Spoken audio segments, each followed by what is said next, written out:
చాలా దూరం దిగబెట్టకూడదు కాబట్టి బయటికి వచ్చి కూతుర్ని వియ్యాల వారిని అల్లుళ్ళని దిగబెట్టాడు.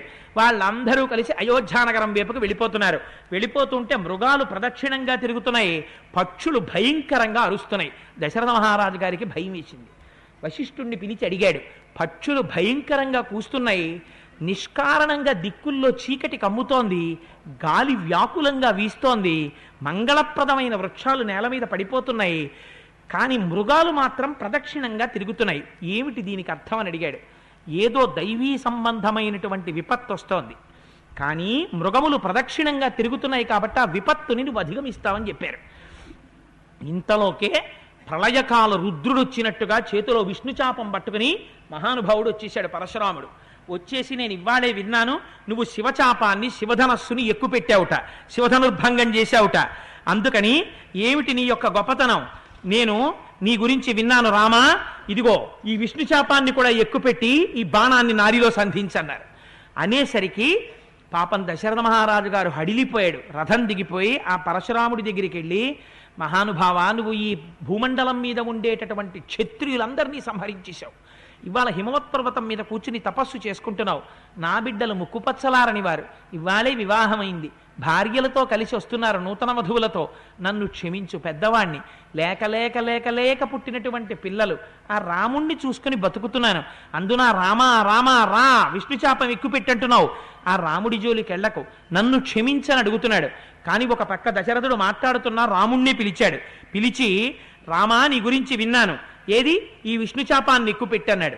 అంటే రాముడు అన్నట్ట, పరశురామ, నువ్వు విష్ణుచాపం ఎక్కుపెట్టు అని నన్ను ఒక పనికి మాలిన వాడిగా ఇందాకడి నుంచి మాట్లాడుతున్నా నేను ఊరుకున్నాను. ఎందుకో తెలుసా, తండ్రి గారు పక్కనుండగా కొడుకు ఎక్కువ మాట్లాడకూడదు కనుక. చూడండి ధర్మం, రాముడు ఎప్పుడూ అంతే, తండ్రి గారిదే గౌరవం. అందుకని, కానీ నేను విష్ణుచాపాన్ని తప్పకుండా ఎక్కుపెడతాను, ఆ విషయంలో సందేహం లేదన్నారు. అంటే ఆయన ఒక మాట చెప్పాడు, ఎక్కడిదో తెలుసా ఈ విష్ణుచాపం, విశ్వకర్మ శివుడికి విష్ణువుకి ఇద్దరికి 2 ధనస్సులు చేసి ఇచ్చారు. ఇస్తే ఆ 2 ధనస్సులతోటి ఇద్దరూ సంతోషంగా ఉన్న సమయంలో దేవతలకు ఒక వెర్రి కోరిక పుట్టింది. శివుడు కేశవుడు యుద్ధం చేసుకుంటే ఎలా ఉంటుందని బ్రహ్మగారి దగ్గరికి వెళ్ళి అడిగారు. అడిగితే బ్రహ్మగారు ఎలాగో అలా వీళ్ళిద్దరికీ ఓ చిన్న కంటెస్ట్ పెట్టారు, యుద్ధం చేసుకోమని. యుద్ధం చేసుకోమంటే వీళ్ళిద్దరు యుద్ధానికి వచ్చారు. యుద్ధానికి వచ్చిన తరువాత ఒక్కసారి హుంకారం చేసేటప్పటికీ మహాదేవుని యొక్క ధనస్సు స్తంభించిపోయింది.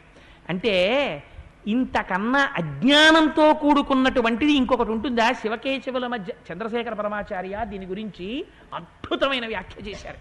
తెలిసి తెలియని వాళ్ళు అన్నారు, శివకేశవుల మధ్య యుద్ధం జరిగింది, కేశవుడి చేతిలో శివుడు ఓడిపోతాడన్నారు. కేశవుడి చేతిలో శివుడు ఓడిపోవడం, శివుడి చేతిలో కేశవుడు ఓడిపోవడం ఉండదు. అలా అయితే పరశురాముడి చేతిలో రాముడి చేతిలో పరశురాముడి ఓడిపోతే ఎవరి చేతిలో ఎవరు ఓడిపోయినట్టు చెప్పండి? ఆదివరాహమూర్తికి వెంకటేశ్వర స్వామి వారు ఎదురొస్తే ఎవరెవరికి ఎదురొచ్చినట్టు చెప్పండి? 2 విష్ణువాంశలు కావా? రామలక్ష్మణ భరత శత్రుఘ్నులు ఒక్కసారి భూమండలం మీద ఉంటే విష్ణువాంశలు కావా? శివకేశవుల మధ్య యుద్ధం జరిగిందంటే అజ్ఞానం కలిగినటువంటి వాడు ఎలా ప్రవర్తిస్తాడో చూపించడం. ఆ జృంభణమునకు స్తంభించిపోయినటువంటి ధనస్సుని శివుడు తీసి దేవరాతుడికి ఇచ్చేశాడు, నీ ఇంట్లో న్యాసం కింద పెట్టుకోమని దిగి వెళ్ళిపోయాడు. తెలిసి తెలియని వాళ్ళు శివకేశవుల మధ్య యుద్ధం సృష్టిద్దామనుకున్న అజ్ఞానులు వాళ్ళనుకున్నారు 2 పదార్థాలు ఉన్నాయనుకున్న వాళ్ళ వెర్రి ఎలా ఉంటుందో చూపించారు మహర్షి. వాళ్ళనుకున్నారు విష్ణువు గొప్ప శివుడు తక్కువ అనుకున్నారు. ఇలా అనుకుంటే మరి ఒకనాడు శివుడి చేతిలో బాణంగా విష్ణువు వస్తే త్రిపురాసుర సంహారం చేసినప్పుడు అప్పుడు శివుడు ఎక్కువ విష్ణువు తక్కువ? అది కాదురా అబ్బాయి, ఉన్నదొక్కటే పదార్థం ఇన్ని రకాలుగా క్రీడిస్తూ ఉంటుంది. ఇది తెలుసుకోవడం బాలకాండ, ఇది జ్ఞానం. అందుకని న్యాసంగా దేవరాతుడి దగ్గర పెట్టారు, అటువంటి శివధనస్సుని నువ్వు భంగం చేశావు, శివధనస్సుని భంగం చేశావని తెలిసి నేను వచ్చాను ఇవాళ, ఏది విష్ణుచాపం కూడా ఎక్కుపెట్టి చూస్తాను అన్నారు. నాకేం బెంగలేదు, ఇలా ఇమ్మన్నారు. ఇమ్మని రామచంద్రమూర్తి విష్ణుచాపాన్ని స్వీకరించి అందులోకి నారిలోకి ఆ బాణాన్ని తొడిగారు. తొడిగి ఒక మాట అడిగారు పరశురాముణ్ణి, నువ్వు ఈ బాణాన్ని ఎక్కుపెట్టు అన్నావు కనుక ఎక్కుపెట్టాను, నీ మీదే ఈ బాణప్రయోగం చేసి నిన్ను సంహరించగలను, కానీ 2 కారణాల చేత నిన్ను సంహరించను. ఎందుకు సంహరించనో తెలుసా? బ్రాహ్మణోసీతి పూజ్యోమే విశ్వామిత్ర కృతేనచ తస్మాత్ శక్తోనతే రామ మోక్తుం ప్రాణహరం శరం. ఈ బాణం విడిచిపెడితే నీ ప్రాణాలు తీసేస్తుంది, కానీ వదలను. ఎందుకు వదలను? ఒకటి, నువ్వు బ్రాహ్మణుడవు, ఆ కారణం చేత నిన్ను చంపను. రెండు, నువ్వు విశ్వామిత్రుడికి దేహ సంబంధం ఉన్నవాడివి. విశ్వామిత్రుడి అక్కగారైనటువంటి సత్యవతికి నీ తండ్రి గారైనటువంటి జమదగ్ని కుమారుడవుతాడు. అందుచేత చుట్టరిక ఉంది విశ్వామిత్రుడితోటి. విశ్వామిత్రుడితో ఉన్నటువంటి చుట్టరికాన్ని పురస్కరించుకుని ఆయన నాకు గురువు. ఆ గౌరవాన్ని స్మరించడం చేత నిన్ను సంహరించడం లేదు, ఈ బాణాన్ని విడిచిపెట్టను. కానీ ఒకసారి విష్ణుచాపంలోకి ఇంత తేజోవంతమైన బాణాన్ని సంధించిన తరువాత విడిచిపెట్టకుండా ఉండను, విడిచిపెట్టాలి. అందుకని నేను అనుకుంటున్నాను, నీ గమన శక్తిని కొట్టేస్తాను, నువ్వు ఇంకా నడవలేవు, అందుకని గమన శక్తిని కొడతాను, విడిచిపెట్టమంటావా బాణాన్ని అన్నాడు. అంటే ఆయన ఎంత ధర్మం చెప్పాడో చూడండి మహానుభావుడు. నాయన, నేను ఈ గెలిచినటువంటి పృథివీ మండలాన్నంతటినీ కశ్యపుడికి ధార పోసేశాను. ధార పోసేసినప్పుడు కశ్యపుడు నాకు ఒక మాట అడిగాడు, నువ్వు రాత్రిపూట భూమండలం మీద ఉండకూడదని అడిగాడు. అందుకని చీకటి పడిపోతోంది, అసుర సంధ్య వేళ అయిపోతోంది, నేను ఉండకూడదు, భూమండలం మీద మహేంద్రగిరి పర్వతం మీదకి వెళ్ళిపోవాలి. అందుకని నా గమన శక్తిని కొట్టేస్తే రామా నేను వెళ్ళలేను, మాట తప్పిన వాడిని అవుతాను. అందుకని ఒక్క మాట అడుగుతాను. అంటే రాముడు అన్నాడు, నీ తపశ్శక్తితో సంపాదించుకున్నటువంటి ఊర్ధ్వలోకాలు ఉన్నాయి, తపోలోకాలు, ఆ తపస్సునంతటినీ కొట్టేస్తానన్నాడు. ఇది కంటికి కనపడుతుందా? ఇది రామశక్తి అంటే.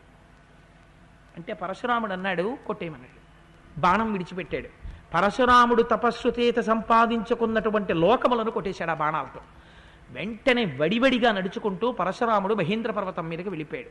వెళ్ళిపోతూ రాముడి వంక చూసి జడీభూతుడైపోయాడు. అయిపోయి ఒక మాట అన్నాడు, ఇప్పటి వరకు ఎప్పుడూ అలా అవనివాడు ఒక్క భీష్మాచార్యులు వారి చేతిలో ఓడిపోయాడు పరశురాముడు, గురువై కూడా. అటువంటి పరశురాముడు రాముణ్ణి చూసి జడీభూతుడై ఒక మాట అన్నాడు, నీవెవరో నేను గుర్తుపట్టానయ్యా రామా అన్నాడు. ఎవరు నువ్వు? అక్షయ్యం మధుహంతారం, మధుకైటభులనేటటువంటి రాక్షసుల్ని సంహరించినటువంటి శ్రీ మహావిష్ణువి.